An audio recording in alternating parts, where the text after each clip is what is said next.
ceux qui veulent s'aimer. Et le cœur de la ville a battu sous mes pas. De Passy à Belleville, toi Paris, tu m'as pris dans tes bras. Bonjour mes chers amis, comment ça va? Vous me manquez beaucoup. ازيكم يا أصدقائي عاملين ايه؟ وحشني جدا. Vous me manquez beaucoup. يعني وحشني جدا. Alors aujourd'hui nous avons notre leçon 22. La première chose que nous allons faire durant cette leçon, c'est de parler de quelques phrases qu'on utilise incorrectement. Alors, les phrases, ils doivent être, je vais vous dire la phrase correcte et la phrase incorrecte. D'accord? Bon, alors nous avons ici dans cette page, à gauche, il y a la phrase correcte, à droite, c'est la phrase incorrecte. Alors, quand on parle, on dit « Je me souviens de cette lettre » ou bien de cette règle, de cette fille. Je me souviens بستعمل معاه de. Ça, c'est une phrase correcte. Alors, la phrase qui est incorrecte, je me rappelle de cette règle. Non, on ne dit pas de. Alors, si je vais utiliser le mot je me rappelle, j'enlève le de. Alors, ça va être je me rappelle cette lettre. طيب أنا هشرح لكم بالعربي عشان برضك نبقى ماشيين في الصورة. الجملة اللي على الشمال أنا بقول je me souviens de المكتوبة بالبولد cette règle أو cette lettre أو cette fille أو يعني أنا بتذكر الرجل يعني قاعدة اللتر جواب الفي بنت بتذكر أي حاجة فمع verbe souviens بستعمل de يعني verbe se souvenir بحط معاها كلمة de لكن لو أنا استعملت se souvenir يعني يتذكر je me rappelle برضو يتذكر لكن مع verbe se rappeler ما بحطش de d'accord لما أنا أقول je me souviens de صح لكن لما أقول je me rappelle بقول الكلمة على طول je me rappelle cette règle je me rappelle cette fille je me rappelle cette lettre ما بحطش de غلط لو استعملت de مع rappel لكن صح مع souviens d'accord دي أول جملة تاني جملة عندنا على الشمال je vais rendre visite à mes parents دي جملة صح كده أو je vais voir mes parents لكن يعني هنا je vais rendre visite أنا هزور أهلي لكن ما بقولش الجملة اللي على اليمين je vais visiter mes parents je vais visiter mes parents دي ما تتقالش ليه؟ أنا بقول je vais visiter مكان يعني إيه؟ je vais visiter le musée راح أزور المتحف je vais visiter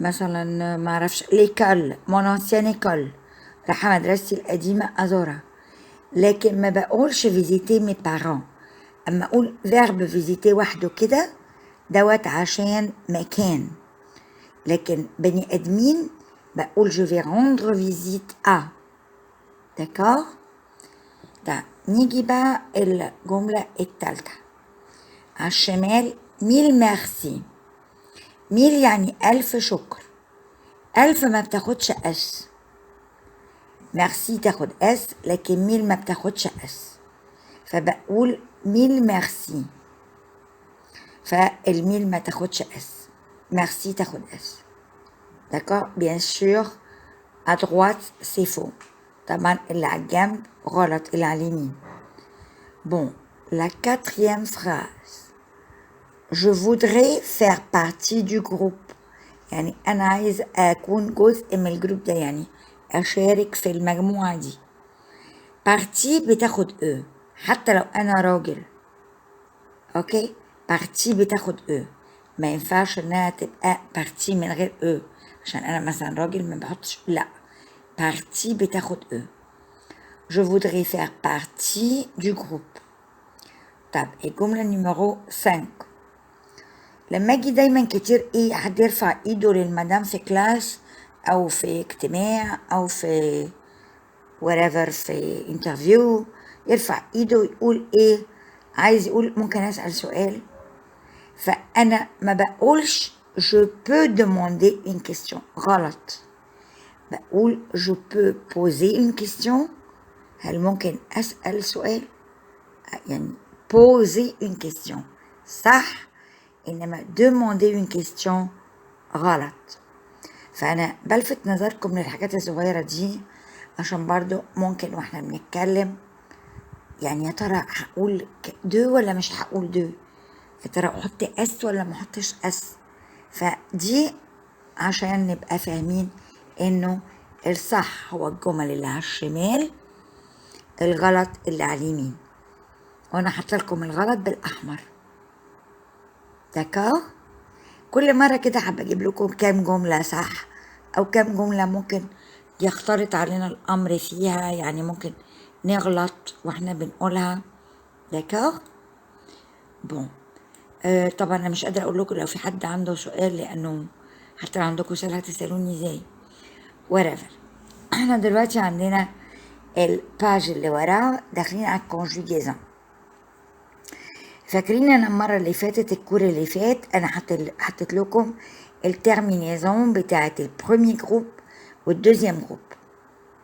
طب ليه ما بنحطش ترمينيزون للتروازيام جروب؟ عشان احنا قلنا التروازيام جروب ده الفيرب irrégulier اللي هما مش زي بعض، ما عندهمش قاعده عامه لكل التروازيام جروب. تمام.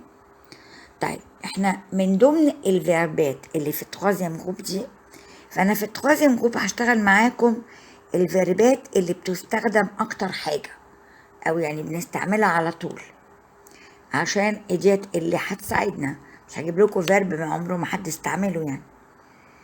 تمام. فهنستعمل النهارده فيربين، وهتشوفوا ليه انا اخترت لكم الفيربين دول.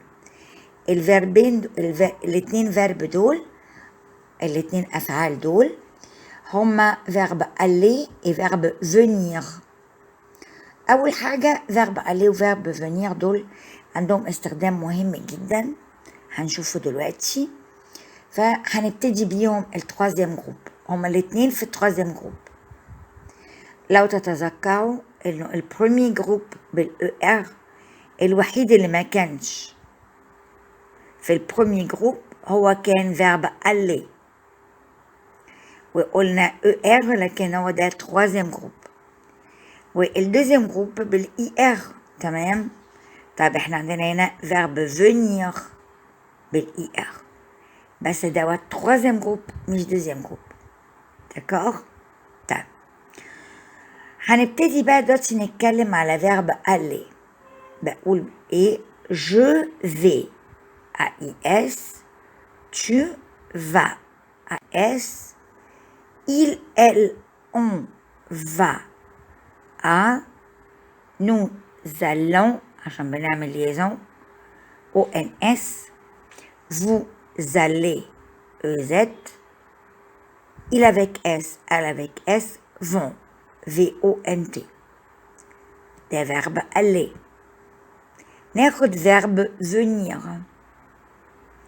Je viens S، tu viens S، il elle on vient T، nous venons ONS، vous venez EZ، il elle viennent، il avec S elle avec S viennent، deux N ENT. طبعا verbe aller يعني يروح، verbe venir يعني يجي. داكور. ده المعنى بتاعه.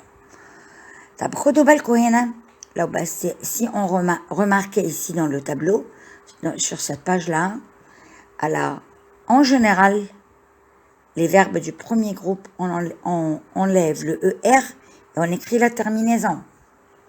عامة في الفيرب du premier groupe بنشيل ال ER ونحط الترمينيزون بس، زي verbe chanter شيل ال ER ونحط الترمينيزون. هنا لو خدتوا بالكم فيرب aller اتغير خالص في ال trois personnes du singulier، اتغير خالص. aller ما فيهوش، ما شلناش ال ER وحطينا، غيرنا في va بس النو والفو هو اللي سيبنا ال A ال L وغيرنا الترمينيزون. حتى في ال ES، في ال il avec S و L avec S غيرنا برضو الفيرب بالكامل، عشان كده ده irrégulier. طيب alors verbe venir، بصوا بردك في الفيرب دو دوزيام جروب كنا بنشيل ال ER ونحط الترمينيزون. بصوا هنا احنا في ال trois premières personnes du singulier ما سيبناش غير الفي. في النو والفو اوكي احترمنا برضو الرجل، شلنا ال ER وحطينا ONS EZ. برضو في ال il avec S elle avec S سيبنا الفي بس، فعشان كده ده فيرب irrégulier troisième groupe. تمام. طيب دلوقتي انتوا هتقولوا لي طيب ايه فيرب aller وفيرب venir ده مهمين ليه؟ في عندنا في الصرف في conjugaison، يعني في الإعراب بتاع الفيرب عندنا 2 temps، يعني زمنين، واحد في الباسي واحد في الفيتور. بنستعمل معاهم فيرب aller وفيرب venir، فعشان كده أنا ابتديت لكم aller وvenir. بصوا السلايد ده بنقول ايه؟ le passé récent. يعني ايه le passé récent؟ يعني الباسي اللي لسه خلصان حالا، يعني مثلا مش من سنة ولا whatever، ده لسه حالا، فده ريسون لسه ماضي جديد. بستعمل معاه فيرب venir، فيرب venir، بس مش بستعمل معاه بس فيرب venir، بزود له كمان دي او. يعني انا بقول ايه؟ je viens tu viens il vient، ده في الفيرب اللي خدناه فوق.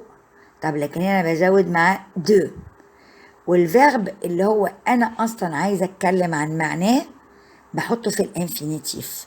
يعني ايه في الانفينيتيف؟ يعني من غير اعراب، يعني بحط له او ار عادي نورمال. فبقول je viens de manger، tu viens de manger، il elle on vient بالتي طبعا de manger، nous venons de manger، vous venez de manger، il avec S elle avec S viennent de manger. يعني لسه حالا مخلصين الأكل، كانوا بياكلوا. اوكي، ده اسمه le passé récent. تمام. ده وبستعمله بزود له دو، البريزون بتاع فيرب venir زائد دو، زائد الانفينيتيف بتاع الفيرب اللي انا اصلا عايزه اقول معناه. داكور. بون، نيجي بعدين عندنا لو فيتور بروش. ايه هو لو فيتور بروش؟ لو فيتور بروش ده بيكون يعني مستقبل قريب. يعني مثلا انا دلوقتي نازله، يعني هنزل دلوقتي حالا، بس انا لسه ما نزلتش، لكن نازله حالا، فده بيبقى بستعمل معاه فيرب aller زائد الفيرب اللي انا عايزه اقول معناه بالانفينيتيف، انفينيتيف من غير اعراب. طيب انا ممكن استعمله كمان في ايه؟ لو انا بهدد، يعني مثلا انا عندي ولد صغير مثلا او بنت او whatever مش عايز يشرب اللبن وعايز يروح يلعب، اوكي، فانا بقول له بهدده مثلا ان انا هضربه، ان انا مثلا هعاقبه، je vais te punir، هعاقبك، فانا بستعمل معاه فيرب aller، فدوت للمستقبل بردك القريب. فيرب aller بقى غير فيرب venir، فما بنستعملش معاه دو، بنحط فيرب aller عادي طبعا على حسب البرونون بيرسونيل بتاعنا، وبزود عليه الفيرب اللي أنا أقصد أوصل المعنى بتاعه في الانفينيتيف. يعني لو اخترنا مثلا فيرب مانجي ياكل، أنا لسه ما أكلتش هاكل، فبقول je vais manger. Tu vas manger. Il, elle, on va manger. طبعا أنا بختار واحد منهم. Il va manger, elle va manger, on va manger. Nous allons manger. Vous allez manger. Il avec S, elle avec S vont manger. D'accord? Bon. دلوقتي بقى ناخد الديفينيسيون بتاع le passé récent. ايه هو le passé récent؟ Le passé récent est un temps du passé. هو في زمن ماضي. فعل اتعمل في الماضي. Son action se passe juste avant le moment où on parle. اتعمل بالظبط قبل اللحظة اللي احنا بنتكلم فيها. بالظبط قبل اللحظة اللي فالريسون لسه طازة، لسه معمول حالا. Le passé récent est surtout employé à l'oral. احنا بنستعمل اكتر حاجة الفرنسي اللي هو الباسي ريسون ده لما بنتكلم اورالي مش في الكتابة. مش لما بنكتب مثلا موضوع انشا، بنستعمله اكتر لو انا بتكلم مع اصحابي مع حد في الاورال في الشفوي. طيب pour former le passé récent on utilise le verbe. عشان نستعمل الباسي ريسون ازاي بنكونه؟ بنستعمل le verbe venir plus de. هنستعمل ده في الباسي ريسون verbe venir زائد de suivi de l'infinitif du verbe. يجي وراه الفيرب بدون إعراب، الفيرب اللي احنا أصلا عايزين نوصل معناه. ناخد exemple. Je viens de finir. لسه مخلصة. Je viens de finir mon devoir. Je viens de finir ma leçon. أي حاجة. Je viens de finir mon repas. Exemple 2. Tu viens de partir. انت لسه ماشي حالا. Ils viennent de rentrer. لسه راجع البيت حالا. Nous venons d'arriver. احنا لسه واصلين حالا. يعني وصلنا من ثواني. احنا مش جوه البيت لكن من حالا وصلنا. Vous venez de comprendre. انتوا لسه حالا دلوقتي فهمتوا الدرس. فهمتوا اي حاجة. لسه حالا يعني خلاص فهمتوها في الماضي القريب.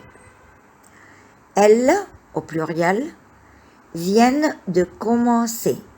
هم لسه حالا بيبتدوا.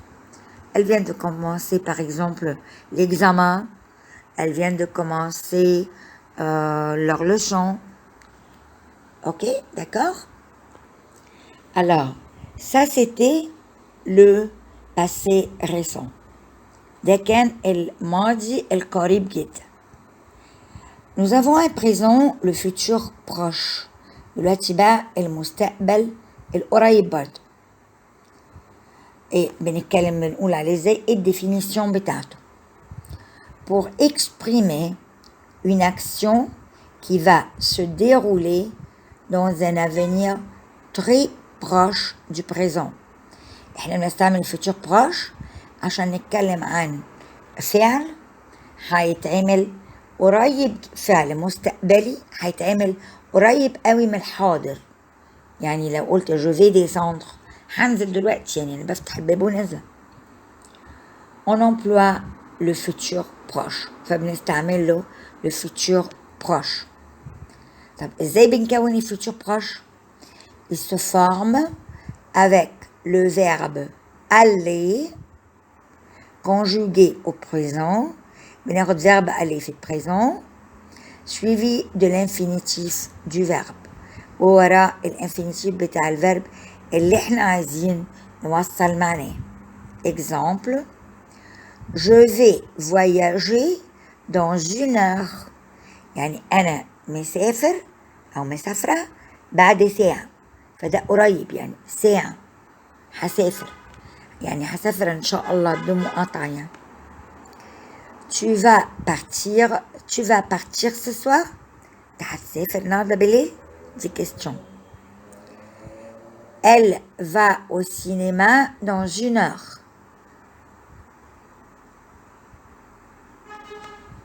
Alors, ici, dans cette phrase, il y a une faute. Qui peut me dire quelle est la faute? Alors, ici, elle va au cinéma dans 1 heure.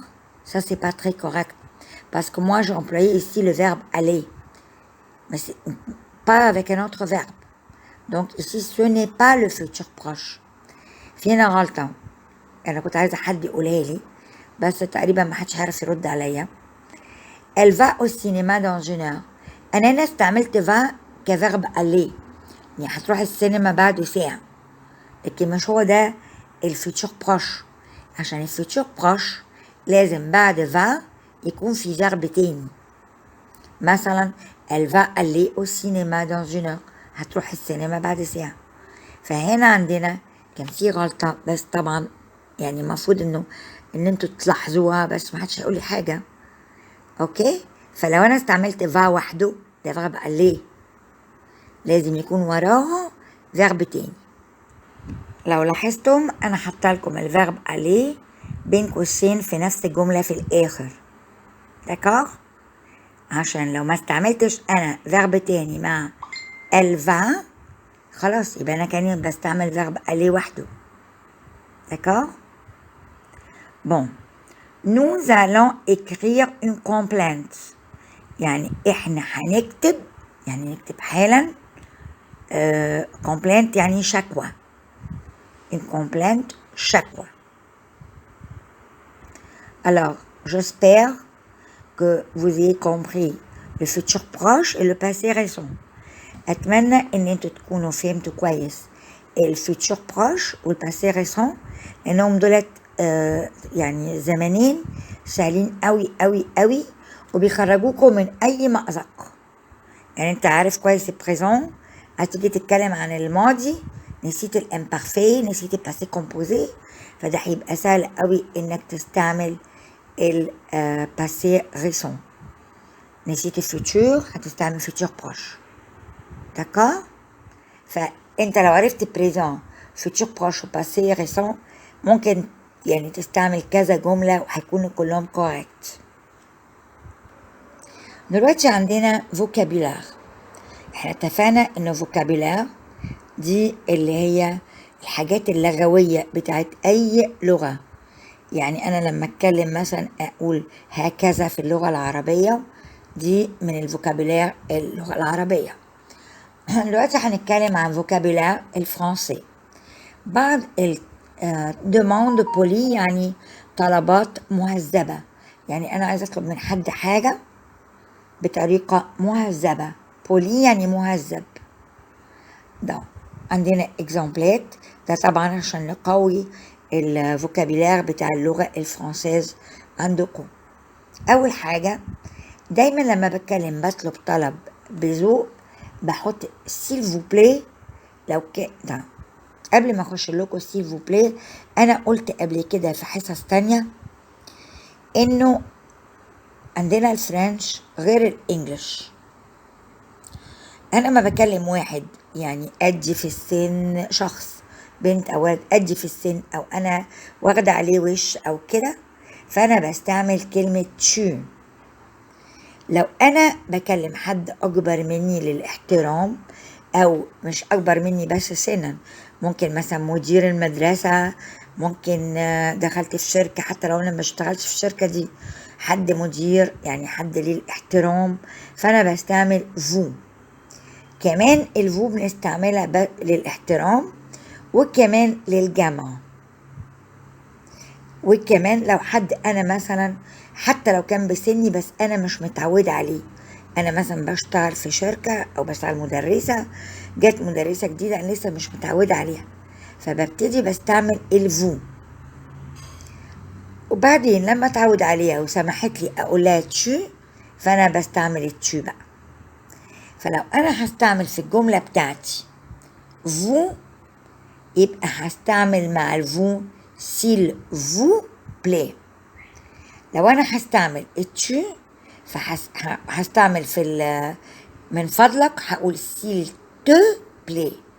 يبقى أنا مع tu بستعمل te plaît s'il te plaît، ومع ال vous بستعمل s'il vous plaît. d'accord؟ طيب أول جملة عندنا pourrais-je avoir vos coordonnées؟ طبعا أنا مش بقول كده، مش بستعمل je veux، مش هروح أقول للراجل عايز، أنا بطلب طلب، فبقول هل ممكن لو سمحت. d'accord؟ فpourrais-je avoir vos coordonnées؟ كلمة coordonnées معناها إيه؟ الكونتاكتس، يعني إيه؟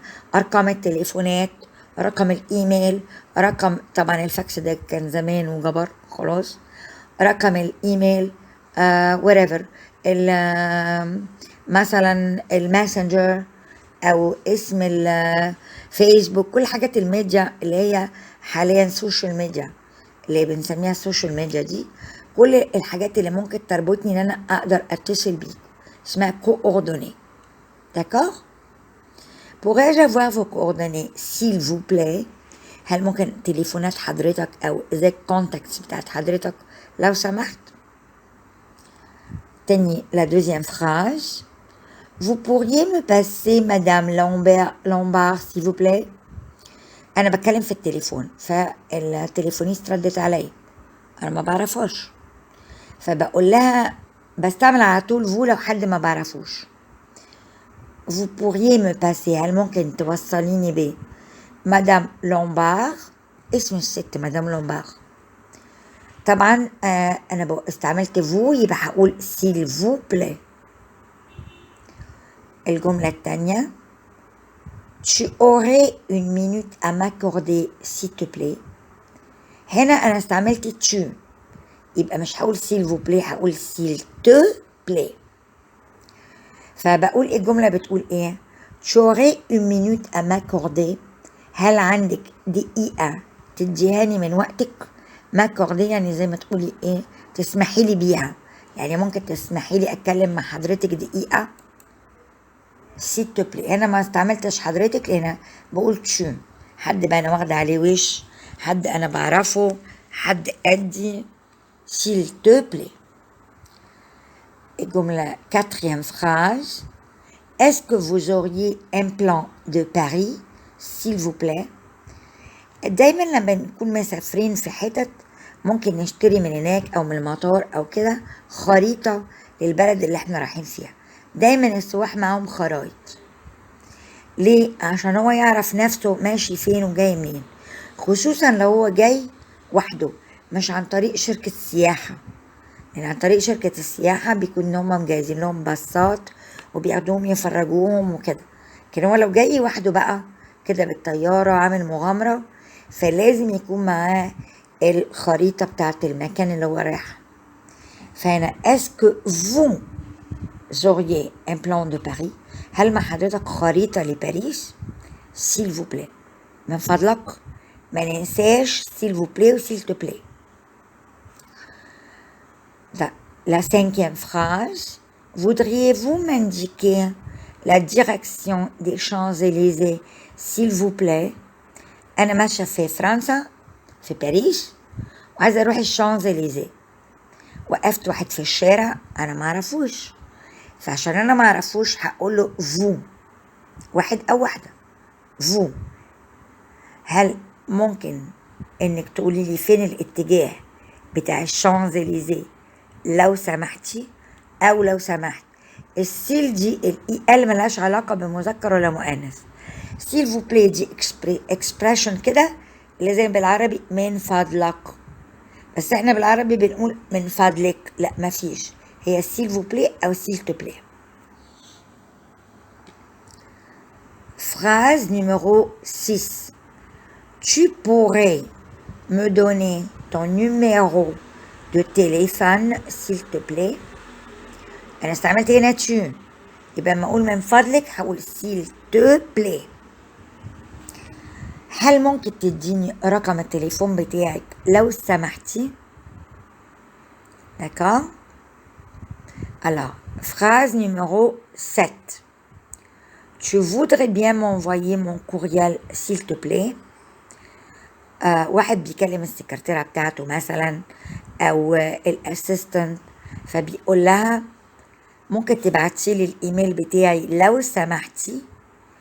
اولا عشان هي اسيستنت فمش مجبور يقول لها فو، فبيقول لها تشو، بس هو بيقول لها لو سمحتي تشو فودغي بيان بطريقه مهذبه. كمان قال لها بعتي لي الايميل بتاعي، لا ما قالش كده. هل ممكن لو سمحتي تبعتي الايميل بتاعي؟ داكور. envoyer يعني يبعت، يرسل. كوريال اللي هو الايميل، بس بالفرنسي اسمه كوريال، يعني بوسطة عن طريق النت. كوريال. s'il te plaît لو سمحتي. Est-ce que nous pourrions avoir une table de 8 personnes pour demain s'il vous plaît؟ دي آخر جملة معانا، وبنستعملها ليه بقى؟ واحد بيتكلم في التليفون عايز يروح ريستوران مشهور، بيعملوا له ريزرفيشن قبلها، حجز قبلها، فبيتكلم بالتليفون وبيسأل الراجل اللي على التليفون لو ممكن يحجز له ترابيزة ل8 تنفار لتاني يوم، فبيقول له لو سمحت طبعا. Est-ce que vous pourriez، هل ممكن أو في إمكانك إنك Est-ce que nous pourrions أنا آسفة.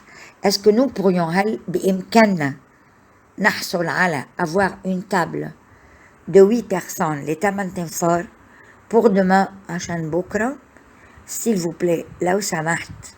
بس هنا عشان هو مش عارف بيكلم مين فبيقول s'il vous plaît. Alors, à présent, nous continuons notre vocabulaire, mais en utilisant des mots très très courants dans le commerce, d'accord? Dans le business, dans les affaires. دلوقتي احنا هنكمل الفوكابيلار بتاعنا وهنستعمل كلمات معروفة جدا في البيزنس، في الأشغال.